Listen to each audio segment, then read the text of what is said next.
65세 이상 되신 어르신들에게 우리 소정의 선물을 드리는 시간을 갖도록 하겠습니다. 65세 이상 되시는 분들 그 자리에서 부끄럽게 생각하지 마시고 일어나 주시기 바랍니다. 우리 나실제 괴로움 우리 함께 찬양 노래 부를까요? 나실제 괴로움 너 잊으시고 기르실 때 밤낮을 애쓰던 마음 진 자리 마른 자리 가라니시며 손발이 다닳도록 고생하시네. 하늘 아래 그 모시 넓다리요.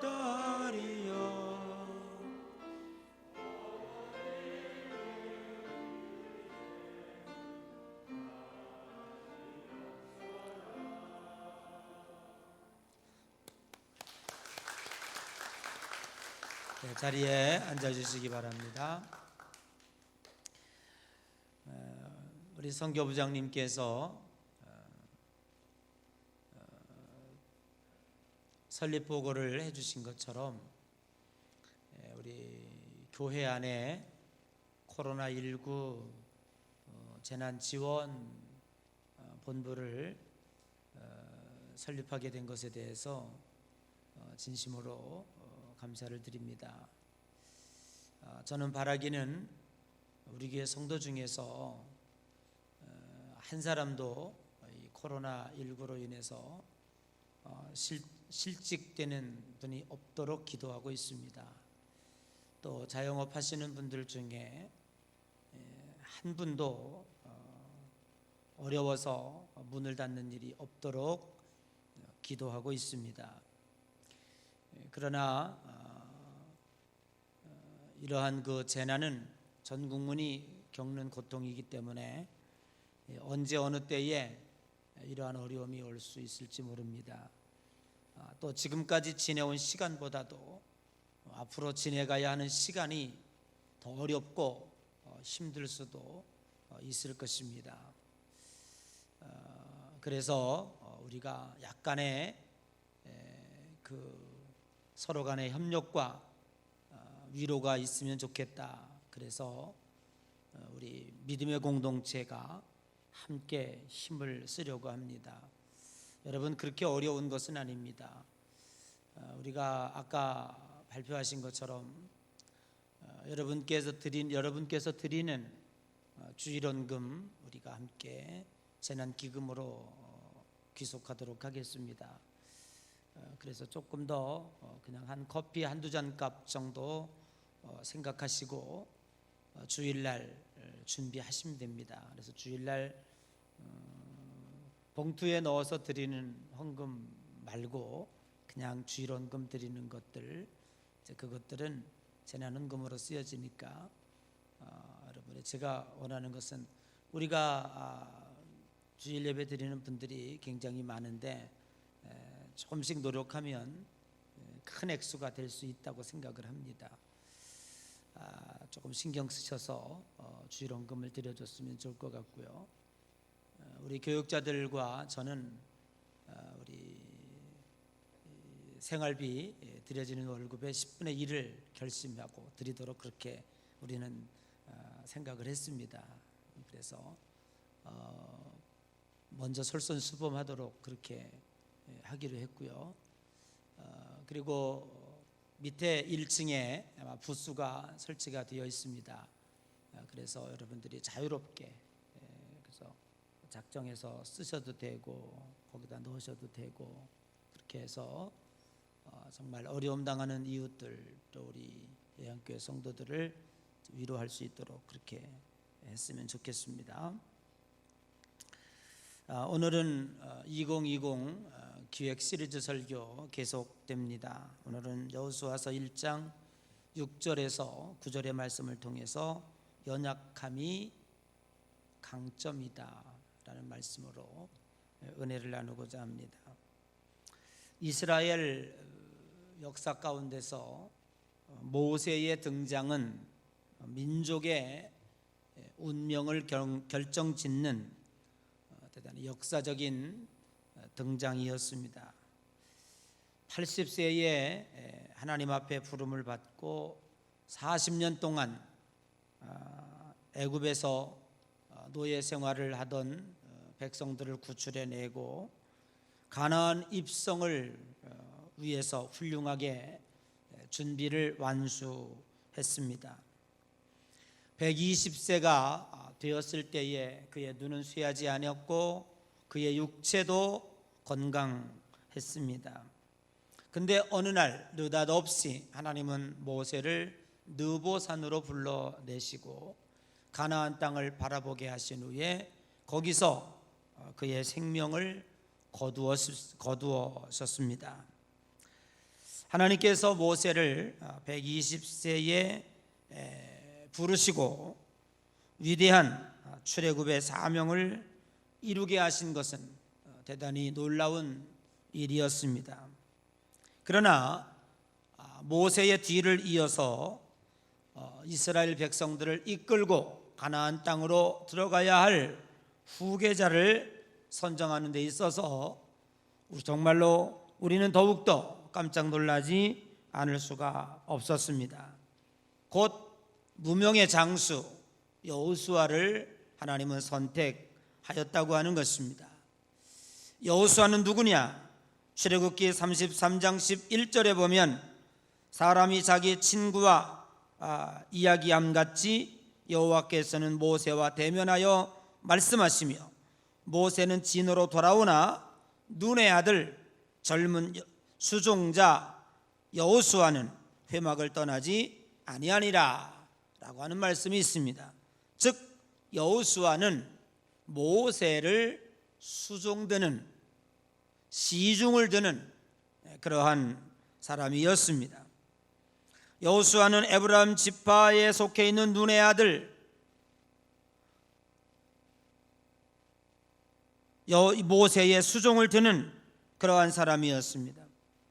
그런데 이 여호수아의 부모 그리고 여호수아의 배경 그리고 그 가정 이야기는 성경에 잘 나와 있지 않습니다.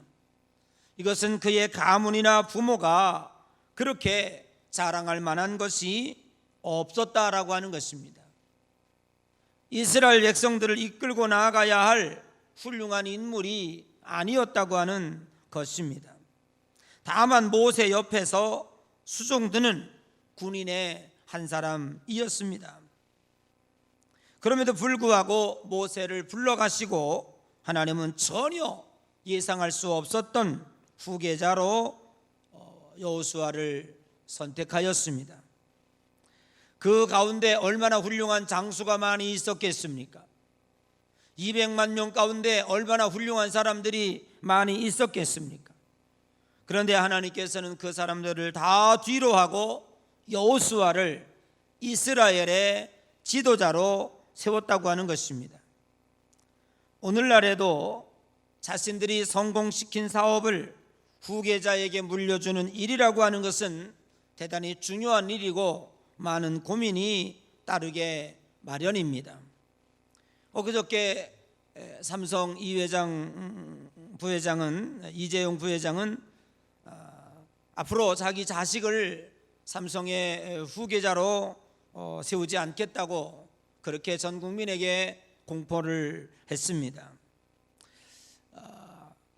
이것은 이 후계자를 누구를 세우느냐라고 하는 것은 정말 많은 사람들의 관심이고 또 한 공동체에 있어서 대단히 중요한 일이기 때문에 그렇습니다. 그런 의미에서 볼 때에 모세의 뒤를 이어 여호수아를 지도자로 발탁했다고 하는 것은 여러 가지 측면에서 볼 때에 납득이 되지 않는, 이해가 되지 않는 그러한 사건이었습니다. 그럼에도 불구하고 하나님은 무명에 드러나지도 않은 훌륭한 가문의 출신도 아닌 여호수아를 어찌하여 이스라엘의 후계자로 그를 이끌어갈 지도자로 선택하셨을까? 여기에는 대단한 영적인 교훈이 담겨 있을 것입니다. 첫 번째로 생각해 보겠습니다. 여호수아는 자신이 얼마나 연약한 사람인지, 자신이 얼마나 이스라엘의 200만 대군을 이끌어갈 지도자의 자격이 없는지에 대해서 너무나 잘 알고 있었다라고 하는 사실입니다. 이 세상에 완전한 사람은 존재하지 않습니다. 누구에게나 약점이 있고 부족한 점이 있습니다. 그럼에도 불구하고 대부분의 사람들은 자신이 완전한 사람이 되려는 어리석은 그러한 일을 범하고 있습니다. 완전하지도 못하면서 완전한 척 하다 보니 자연히 불안하고 초조하고 마음이 편할 날이 없을 것입니다.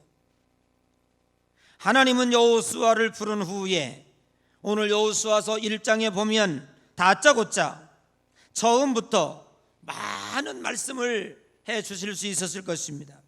그런데 1장 6절에 보면 강하고 담대하라. 너는 내가 그들의 조상에게 맹세하여 그들에게 주리라 한 땅을 이 백성에게 차지하게 하리라. 하나님께서 여호수아를 부르시고 내가 너를 이 이스라엘의 지도자로 택했다라고 말씀하고 있습니다. 그리고 여호수아에게 첫 번째 하시는 말씀이 뭡니까? 강하고 담대하라 라고 하는 말씀입니다. 반복해서 1장 7절에 보면 오직 강하고 극히 담대하여 라고 기록하고 있습니다.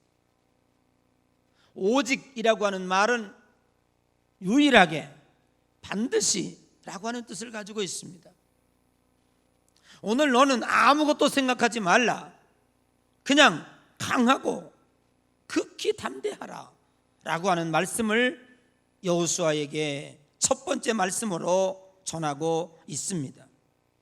이 말 뒤에 숨겨져 있는 것은 지금 여호수아가 하나님의 지명을 받아서 이스라엘 백성들을 이끌고 가나안 땅에 들어가야 합니다.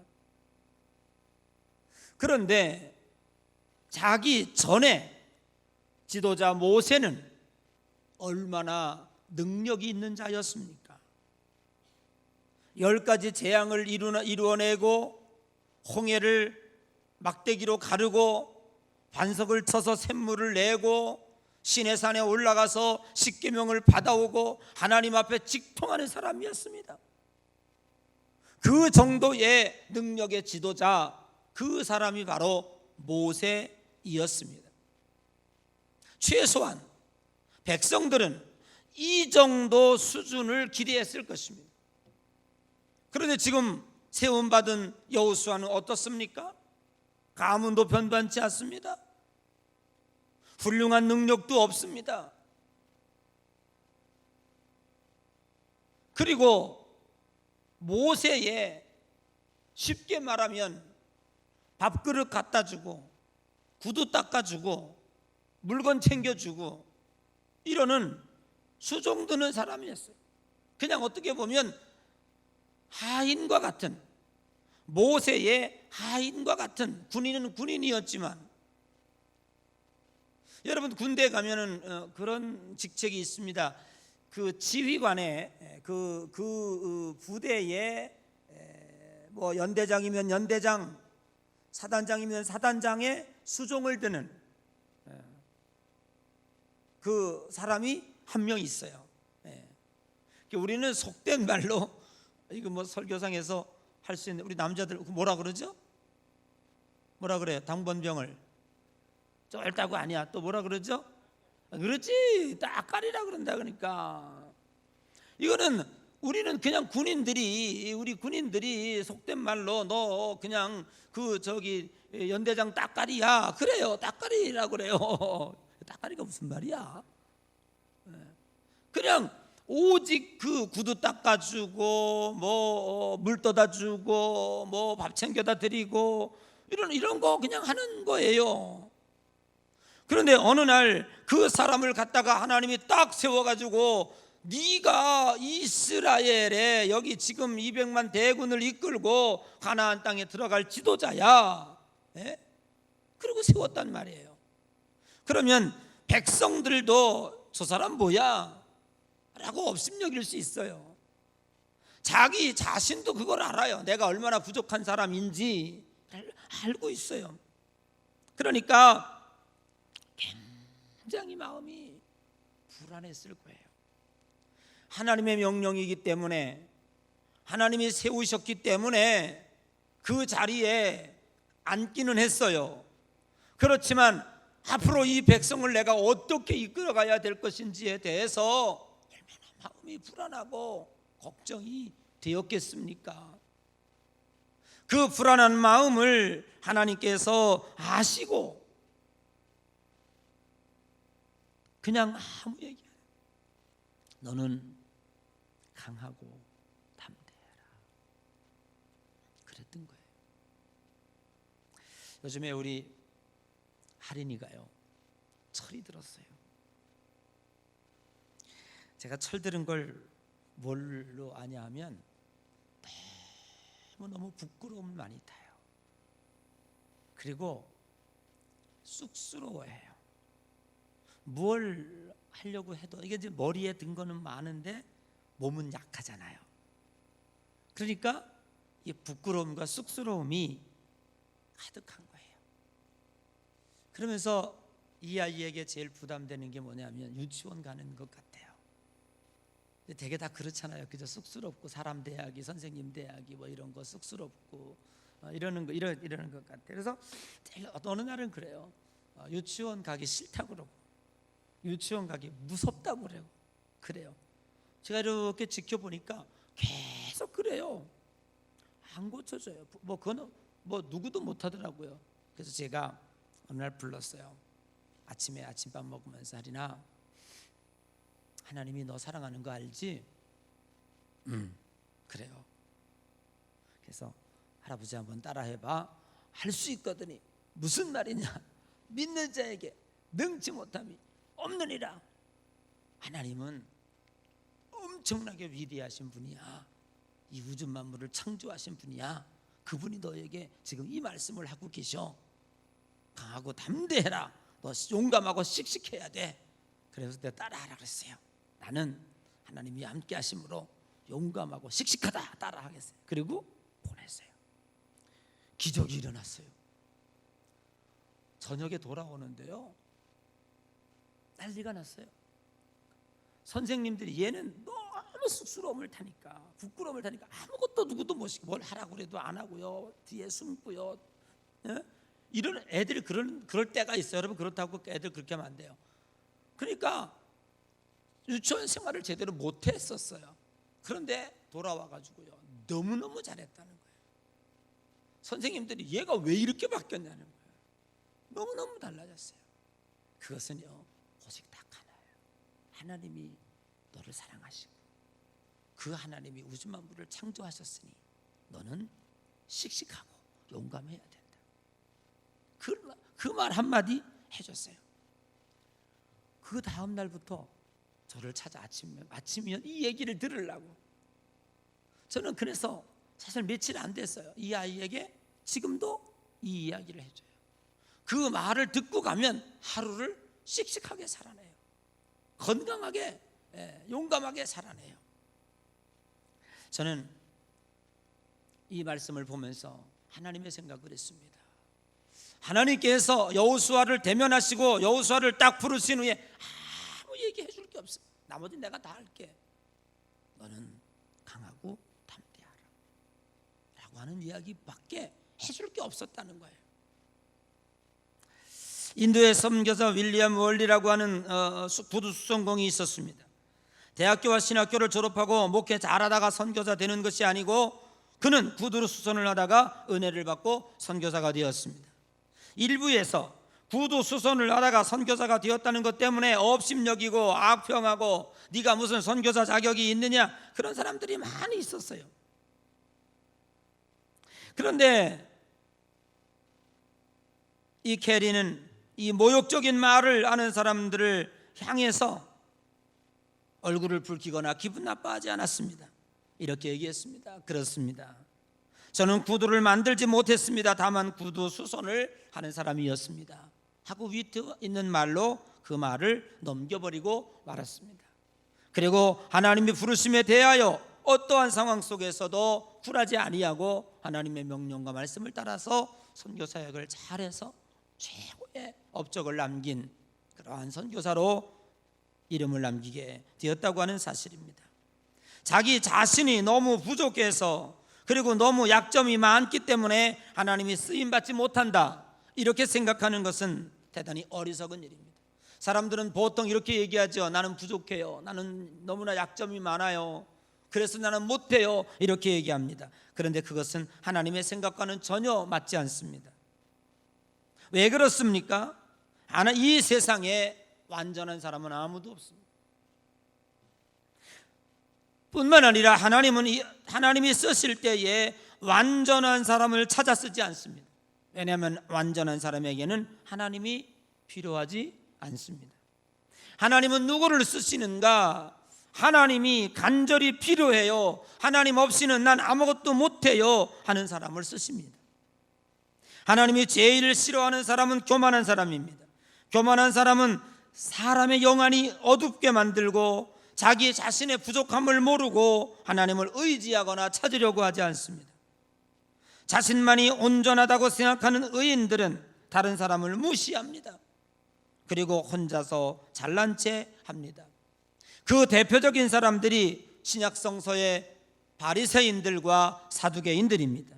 그리고 율법사들입니다. 유대인들입니다. 예수님께서는 그들을 향하여 독사의 자식들이라, 회칠한 무덤이라 라고 이야기했습니다. 어떻게 보면 여호수아는 연약함이 강점이었습니다. 그래서 그는 하나님만 바라볼 수밖에 없었습니다.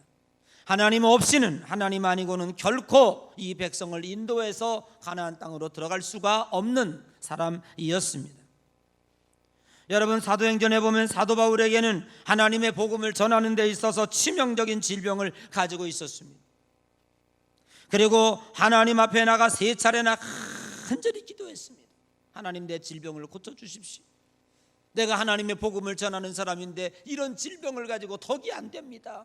내가 다른 사람의 병을 고치면서 자기 병을 못 고친다고 얼마나 사람들이 업심여기겠습니까? 내 병을 고쳐달라고 기도했습니다. 그때의 하나님의 응답은 이거였습니다. 내 은혜가 네게 족하다 라는 것이었습니다. 바울은 깨달았습니다. 하나님이 내게 주신 능력이 너무 많습니다. 3층 천까지 올라갔다 왔고 독사가 물어도 죽지 않는 능력을 받았습니다. 그러니까 그가 깨닫는 것은 뭐냐면, 하나님은 내가 너무 자고하지 않도록, 내가 너무 교만하지 않도록 하나님이 내게 가시를 주셨다. 그리고 그는 이렇게 고백합니다. 내가 약한 데서 온전하여짐이라. 내가 오히려 약하기 때문에, 이렇게 질병을 가졌기 때문에 하나님 앞에 기도하고 하나님을 찾고 하나님 없이는 아무것도 못한다라고 얘기하고 있습니다. 그것이 강한 능력이 되었다고 얘기하고 있습니다. 여호수아는 연약하기 때문에, 유명하지 않았기 때문에, 남보다 훌륭하지 않았기 때문에, 많은 것을 갖고 있지 않았기 때문에 그는 오직 하나님만 바라볼 수 있었습니다. 그리고 하나님만 의지할 수 있었습니다. 그래서 그게 능력이 되었고 이스라엘 백성들을 가나안 땅으로 인도할 수 있었습니다. 1967년에 그 이스라엘의 총리였던 골다 메이어라는 분이 있었습니다. 그가 사후에 서적을 하나 출간했는데 거기에 자서전에 이런 내용이 써 있다고 합니다. 내 얼굴에 못난 것이 다행입니다. 나는 못났기 때문에 기도했고 못났기 때문에 열심히 공부했습니다. 그리고 또 이렇게 썼습니다. 나의 약함은 이 나라에 도움이 되었습니다. 우리의 실망은 하나님의 부르심이었습니다. 이 골다 메이어는 총리로 있으면서 12년 동안 아무도 모르게 백혈병을 앓고 있었고 사투를 벌이고 있었습니다. 그래서 그는 하나님 앞에 붙잡고 기도하던 중에 그는 능력을 받게 되었고 이스라엘을 지금까지 인도할 수 있었다, 그렇게 얘기합니다. 사랑하는 성도 여러분, 우리들의 연약함은 무엇을 의미합니까?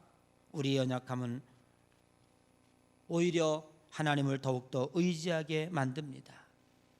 믿음은 의지한다 라고 하는 뜻입니다. 약복강 나룻가에서 하나님 앞에 기도했던 야곱, 뭐라고 기도했습니까? 당신이 내게 축복하지 않으면 이 다리를 놓지 않겠다라고 고백했습니다. 여러분, 우리에게 진정 하나님이 필요합니까? 부족함을 아는 사람에게는 오직 하나님이 필요합니다. 그러나 부족하지 않다라고 생각하는 사람에게는 하나님이 있을 자리는 없습니다. 오늘 여러분들의 마음의 자리에 하나님이 계실 수 있도록 마음의 방을 비워 드리시기를 바랍니다. 그리고 하나님 없이는 나는 안 됩니다라고 고백하시기를 바랍니다. 부족하면서도 부족한 줄 모르고 자기 얼굴에 검은 게 묻었는데도 불구하고 내가 무엇이 묻었는지도 모르고 교만하게 사는 사람들이 오늘날 세상의 사람들입니다. 등 따시고 배부름이 우리의 구하는 가치지만 그러나 그것은 대단히 위험한 것입니다. 하나님을 찾지 않는다는 것입니다. 오늘날 전 세계 문명을 향해서 하나님은 경종을 울려주고 있습니다. 너희들의 부와 문명이 무엇을 가지고 왔는가? 결국 하나님을 떠나는 것이었습니다. 하나님을 떠났을 때 어떤 일이 벌어지는가? 여러분, 지금 상상할 수도 없는 일들이 미국, 영국, 유럽, 그리고 남미, 아프리카 할 것 없이 지금 벌어지고 있습니다. 우리나라도 지금 이태원을 통해서 여러 가지 어려움을 겪고 있습니다. 어떻게 확산될지, 저것이 어떻게 번질지 아무도 모릅니다. 우리는 오늘부터 오후 예배까지도 진행하려고 했었습니다. 그런데 갑작스럽게 지금 이렇게 되므로 다시 좌석지정제로 어제 갑자기 제가 지시를 내렸습니다. 준비하자면 안 된다. 대비해야지. 철저하게 이 실시간으로 어떻게 변할지 모르는 상황 속에서 여러분들은 준비하면서 우리가 신앙생활을 해야 되겠다고 생각을 합니다. 우리의 연약함은 우리를 자고하지 않게 하고 겸손하게 해줍니다. 약점이 많은 자는 교만을 내야 교만할 수가 없습니다. 하나님은 약한 자를 쓰십니다. 약점이 있는 자를 쓰십니다. 여러분들의 약함이 이제부터 불평의 조건이 되지 말고 기도의 조건이 되시기를 바랍니다. 여러분의 약함이 오히려 하나님 앞에 무릎 꿇는 기회가 되시기를 바랍니다. 그래서 오히려 약할 때 온전하여지고 약할 때 강하여지는 놀라운 축복이 있어가야 될 줄로 믿습니다. 연약함은 하나님보다 앞서가는 것을 막아줍니다. 인간의 실패가 어디서 옵니까? 하나님과 멀어질 때 인간의 실패가 옵니다. 어린아이였을 때는 부모의 손을 잡고 갑니다. 그러나 조금 커서 이제 잘 걷게 된 부모의 손을 뿌리치게 됩니다. 아이는 언제 사고 납니까? 부모의 손을 뿌리칠 때, 그때 넘어지고 그때 상처를 입습니다. 그래서 하나님께서는 이스라엘 백성들에게 낮에는 구름기둥, 밤에는 불기둥으로 하나님과 밀접하게, 하나님이 가면 가고 멈추면 멈추는 이러한 순종의 훈련을 몇 년 동안 시켰습니까? 40년 동안 시켰습니다. 오늘 하나님께서는 여호수아에게 이렇게 얘기합니다. 너의 연약함 두려워하지 말아라. 강하고 담대하라. 이유는 두 가지입니다. 하나는 내가 너와 함께 하겠다는 것입니다. 내가 너와 함께 하겠다는 것입니다. 이스라엘의 국가는 하티크바래요. 우리는 애국가라고 해서 부르죠. 동해물과 백두산이. 근데 이스라엘은 하티크바, 그건 무슨 뜻이냐면 희망이라는 노래를 부르고 있습니다. 그건 왜 그렇습니까? 600만 명이 독일의 나치에 대학살당하고 2000년 동안 나라 없이 유리하며 살면서도 그들은 희망을 노래했습니다. 그들이 희망을 노래할 수 있었던 이유는, 하티크바를 외칠 수 있었던 이유는 오직 딱 한 가지입니다. 임마누엘입니다. 하나님이 우리와 함께 계신다. 결코 하나님은 우리를 버리지 아니하신다라고 하는 확신이 있었기 때문에 그들은 노래했습니다. 무엇을 노래했습니까? 희망을 노래했습니다. 제가 리더십 책을 뒤져보면서 이런 내용을 하나 찾았어요. I will not, 나는 하지 않을 거야 라고 하는 사람은 성공 확률이 제로래요. I cannot, 나는 할 수 없어, 이렇게 하는 사람은 10%. I don't know how, 내가 뭘 어떻게 하라고, 뭐 그 정도의 사람도 한 20% 성공 확률이 있대요. 다 이야기할 수 없어요. I might, 나는 할 수 있을 거야, 그 사람은 60% 확률. I think I can, 난 할 수 있어, 내가 생각해 보니까 나 할 수 있는 사람이야, 그 사람 70%예요. 거기다가 의지가 있는 I can, 난 할 수 있어 라는 사람은 90%의 확률이 있대요. 그런데 100%의 확률은 누구냐? By God, I can. 하나님이 내게 능력을 주시면 난 할 수 있어.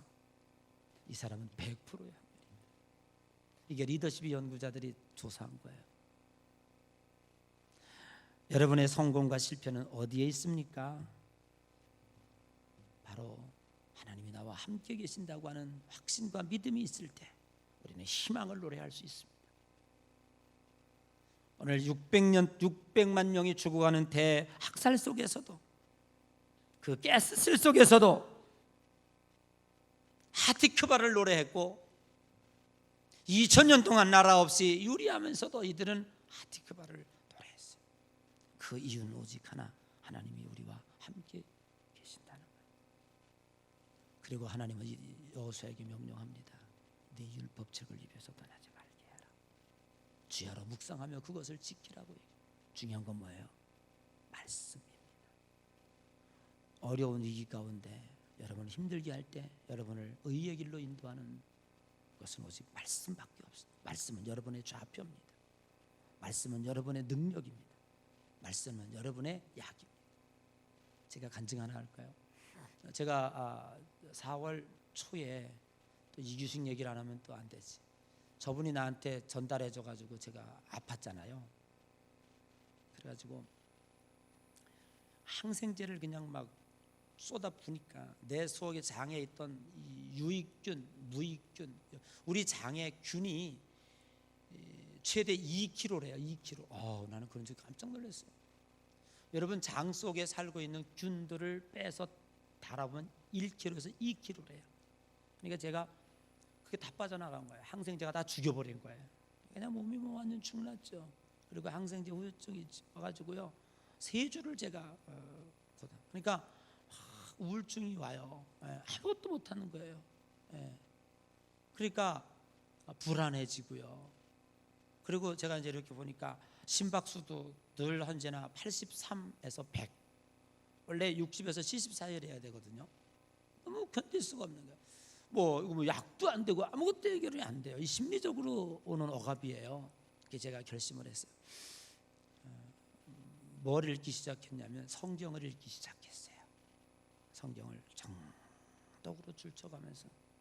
그래서 제일 먼저 시편을 읽었어요. 제가 여러분을 간증할까요? 기적이 일어났어요. 보세요.